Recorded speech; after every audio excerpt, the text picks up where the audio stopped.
What's up, guys? Welcome back. I have a very late review of an album. I would rather be late than never.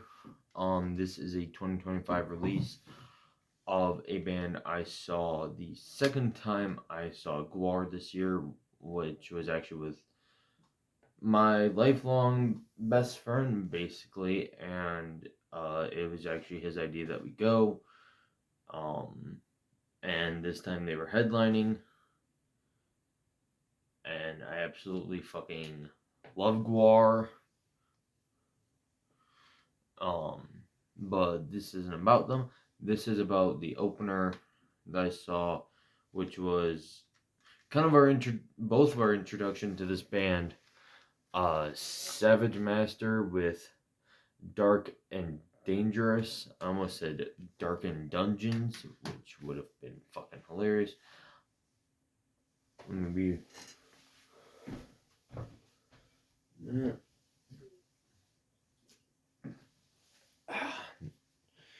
Fitting.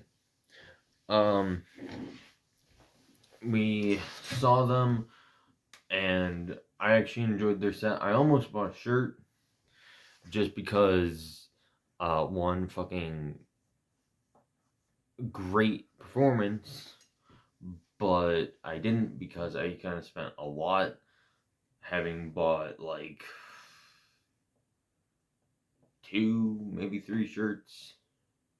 I think I just bought 2, and I also bought a Plus for Gorgor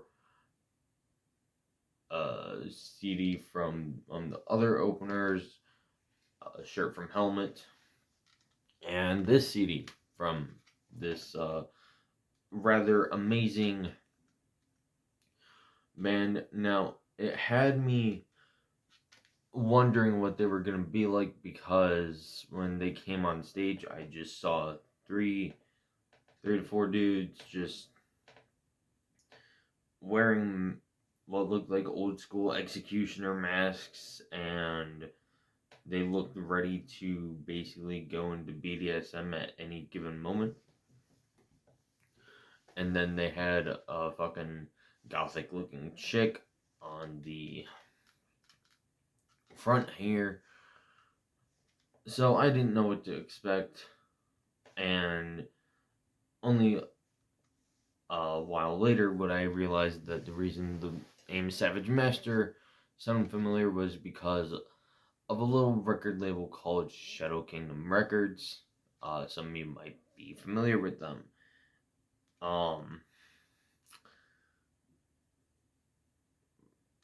For me, I knew of them. I had heard the name, but it didn't like click with me that this was the same band, as I thought there was a thrash metal band called Savage Master. Now, whether or not that's true, I don't know.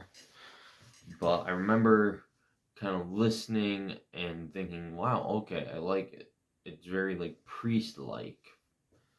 Wearing just Priest shirt, which I actually got this year as well when I saw them with Alice Cooper. But and when I went to go pick up the CD, I talked to the dude. I was like, hey, when does this come out? Because I want to know if I'm buying a 2025 release. He's like, oh, this came out a couple weeks back,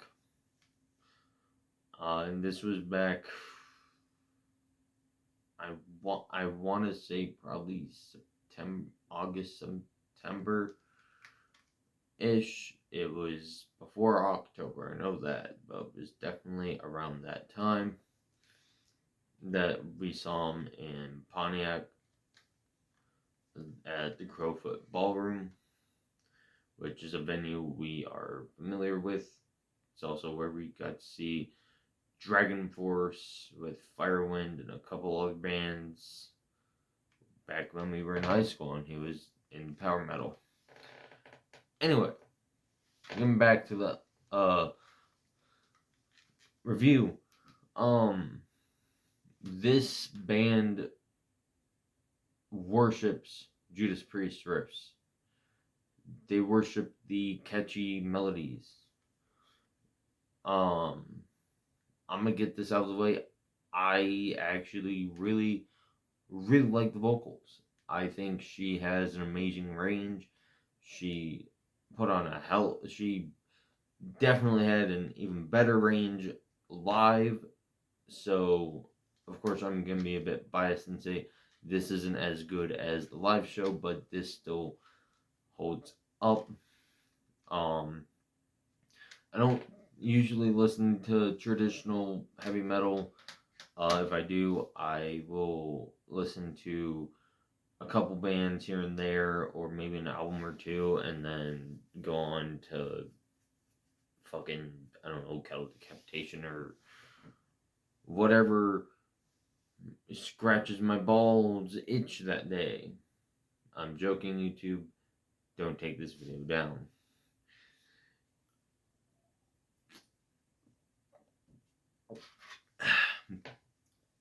uh, the first thing that I noticed was the kind of very up tempo beats and riffs. Um, and if anything, I think these guys might be like torchbearers for like, I don't want to say the new wave of heavy metal because I feel like people might be thinking that I'm trying to say they're up there with like again Priest, Maiden, Angel Witch, uh, I maybe Satan. I don't know if they would be considered traditional heavy metal or the new wave of British heavy metal. Maybe even a little bit of Motorhead.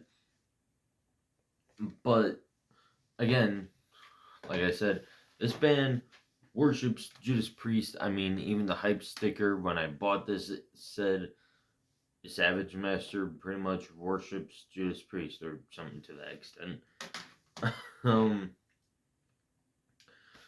the production. Excuse me. I've been up and I'm already on my second Coke Zero. Sorry, Cherry Coke Zero.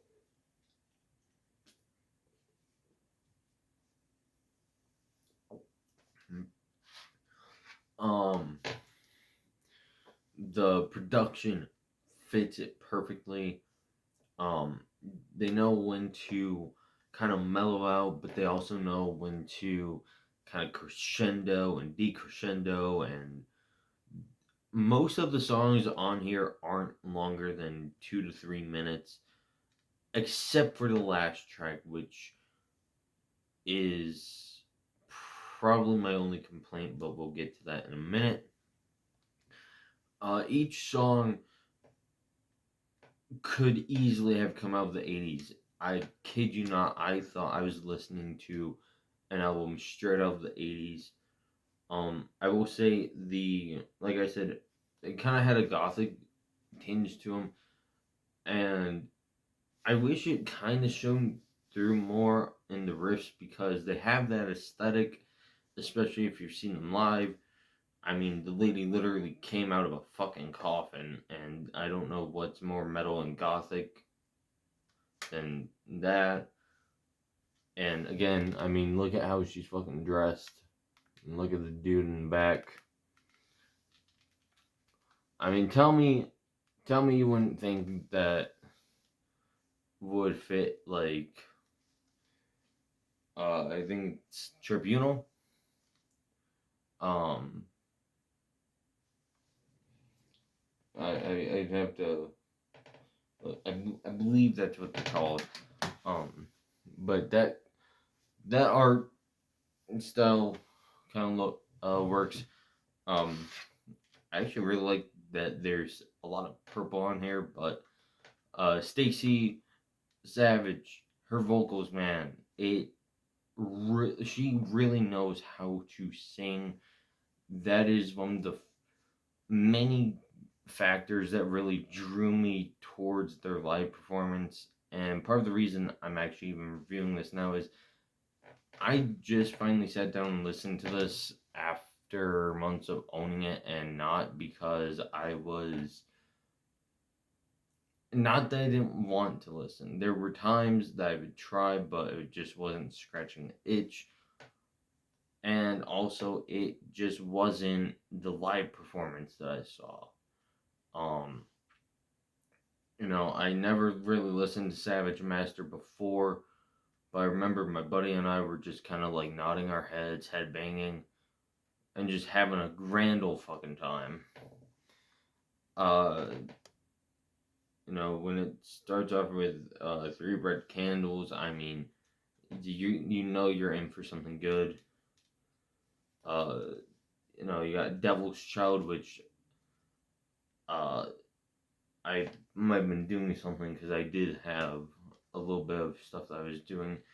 I don't know if that's a cover. I don't remember if that's a cover, because I couldn't really tell or not. I don't think it was covered.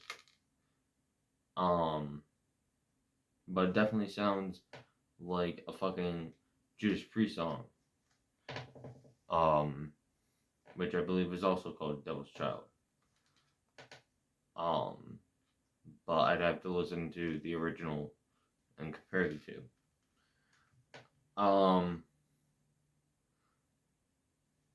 Devil Rock is probably one of the best tracks that was played live.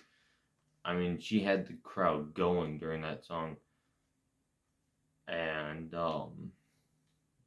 I mean it had me just wanting to go back and just like hear it again live for the first time.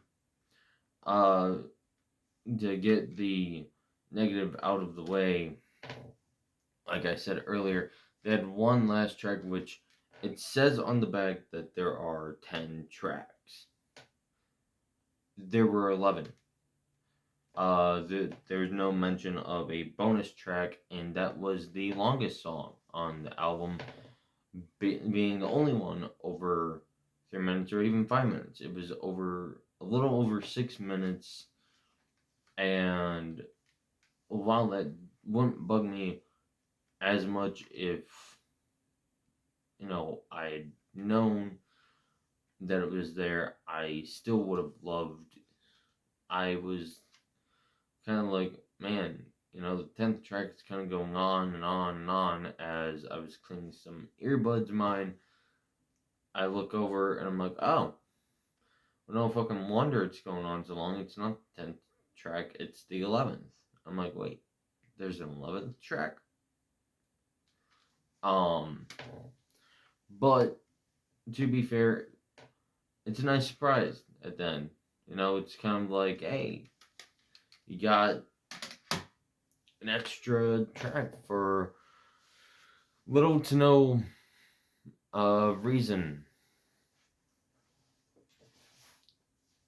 Let me adjust that. Sorry. The bass was probably the only other thing, I guess, I can say something negative about, because I didn't really hear much of it. I know it's there,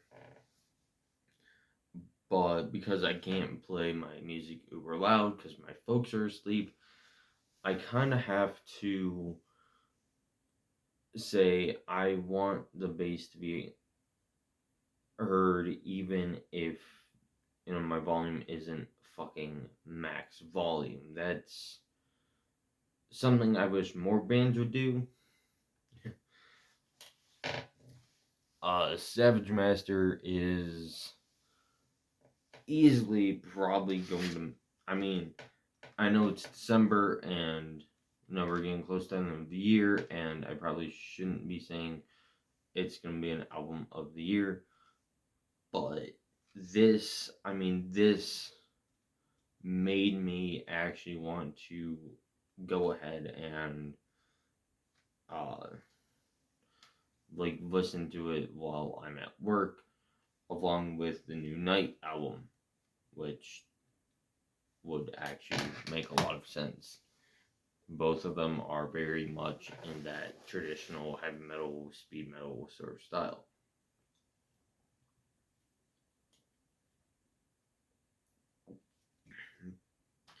The guitar work on here is fucking awesome. There is never ever a riff that they cannot do. I mean, there were hooks for days, and I think to go hand in hand with that, the drums really add the extra punch that you need to really make this kind of stand out to you.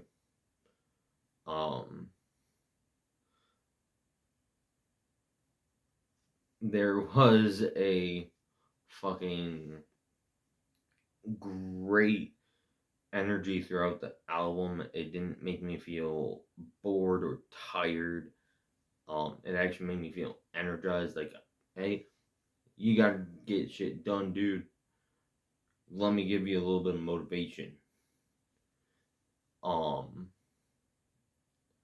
Again, remind me of 80s Judas Priest, such as songs like Hellion / Electric Eye, You've Got Another Thing Coming, Breaking the Law, Painkiller.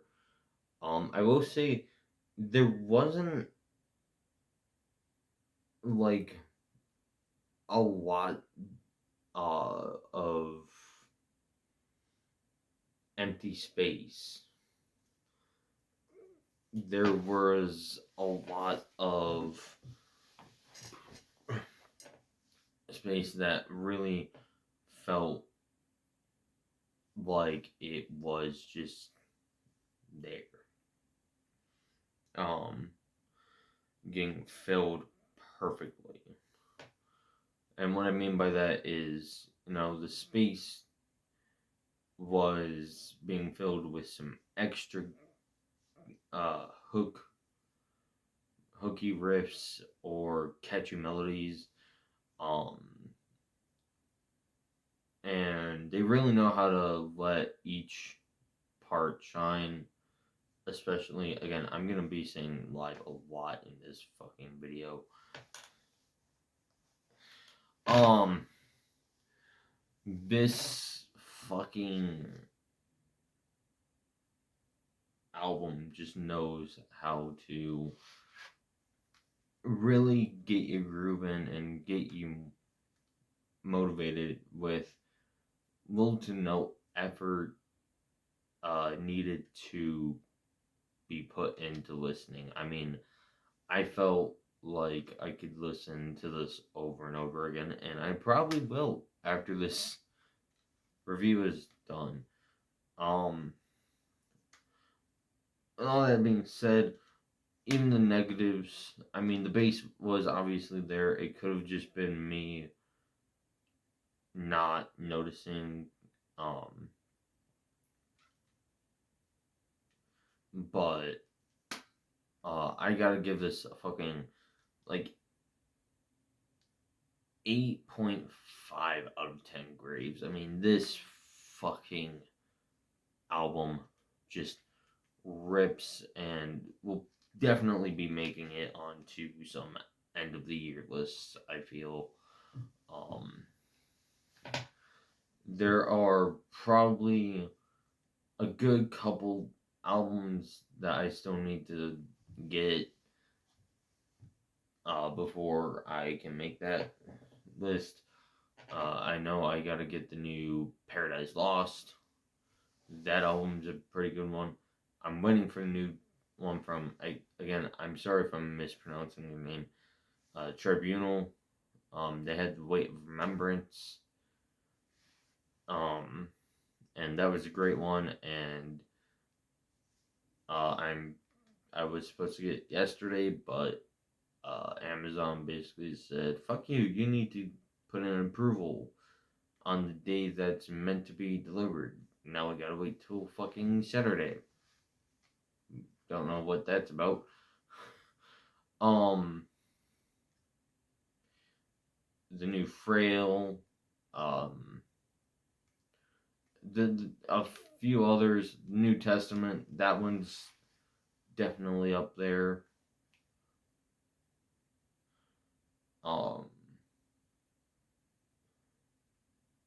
And before people ask, probably not gonna get the new Lorna Shore because I I think Will is kind of overrated, and I mean the vocal gymnastics thing kind of got stale for a bit for me. That's why I don't really listen to deathcore anymore. I know that's not all deathcore is, but but who knows? Um, that said, I uh, I will definitely be making my album of the year list. Hopefully soon, probably after the holiday, after New Year. Whenever I find the time, there's plenty of fantastic releases from this year. And also, I have the most releases I've ever bought from the current year. Uh, and a lot of them came from a fucking mystery grab bag, which y'all saw me open. That said, thank you all for watching. Thank you for subscribing, and as always, shine on.